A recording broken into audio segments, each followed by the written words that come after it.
फडणवीस की इस्तीफे की पेशकश पर कांग्रेस प्रदेशाध्यक्ष नाना पटोले ने अपनी प्रतिक्रिया देते हुए कहा कि ये उनकी पार्टी का अंदरूनी मामला है, लेकिन इतना तय है कि भाजपा और सत्ताधारी की हार का कारण उनकी नाकामी रही है। जनता ने अपनी नाराजगी व्यक्त इस चुनाव में जाहिर कर दिया।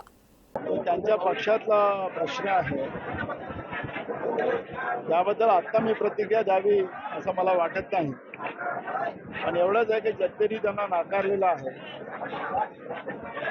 ज्या पद्धतीनं राज्यामध्ये शेतकरी विरोधी धोरण, बेरोजगारांच्या विरोधातलं धोरण, महागाई वाढून गरिबाच्या विरोधातलं धोरण आणि सातत्यानं महापुरुषाचा अपमान सत्तेच्या माजामुळे महाराष्ट्रामध्ये केला जात होता आणि म्हणून महाराष्ट्राच्या जनतेने त्यांना आज त्यांची जागा दाखवलेली आहे।